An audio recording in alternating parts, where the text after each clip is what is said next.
A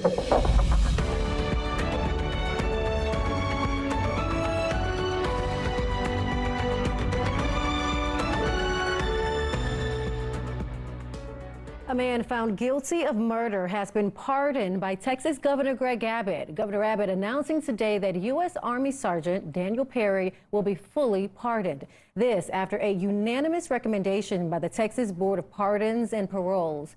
Perry shot and killed Garrett Foster in 2020 during a Black Lives Matter protest. He was sentenced to 25 years in prison.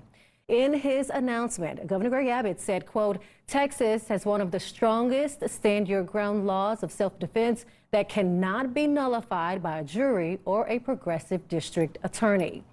Travis County's district attorney quickly weighed in. Jose Garza released a statement saying, in part, the board and the governor have put their politics over justice and made a mockery of our legal system. Their actions are contrary to the law and demonstrate that there are two classes of people in this state where some lives matter and some do not. The attorney for Daniel Perry also releasing a statement today. Defense attorney Doug O'Connell says in part, Daniel Perry was imprisoned for 372 days and lost the military career that he loved. The actions by Governor Greg Abbott and the Pardon Board corrects the courtroom travesty which occurred over a year ago and represents true justice in this case. Joining me now with even more on all of this is an attorney who represented Garrett Foster's family in the civil suits against Perry, Quentin Brogdon. Quentin, thank you so much for being with us. What is your reaction to the governor pardoning Daniel Perry? Nicole, the governor of the great state of Texas appears to have forgotten a truism that our founding fathers knew well, and that is this. Respect for the rule of law begins with respect for the will of citizen jurors. In this case, 12 jurors spent 2 weeks of their lives listening to 40 witnesses. They deliberated 15 hours, and they returned a unanimous verdict convicting Daniel Perry. But our governor has turned the rule of law on his head with this pardon. And what your viewers and what the citizens of this state and the citizens of this country need to understand is this.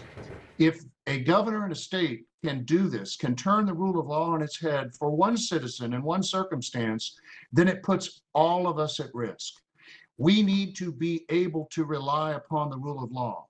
We need to be respectful for the will of the jurors. And in this case, not one, but two separate courts of appeals would have had, but for the governor's action in issuing this pardon today, would have had the opportunity to overturn this verdict, assuming it is some travesty of justice or assuming it is contrary to the rule of law in the state of Texas.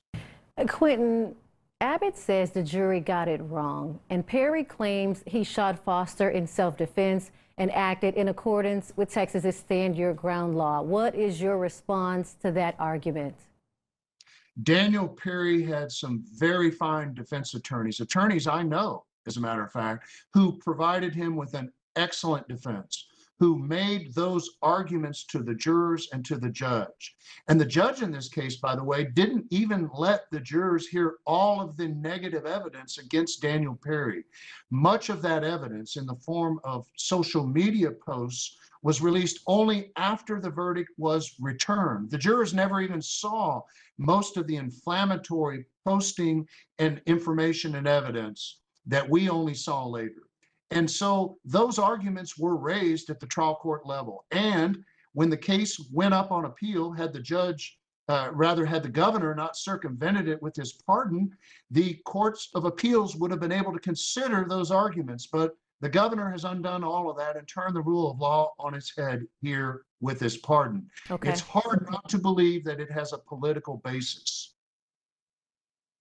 Attorney Quentin Brogdon, thank you so much for joining us and sharing your perspective on all of this. We appreciate it. Thank you, Nicole.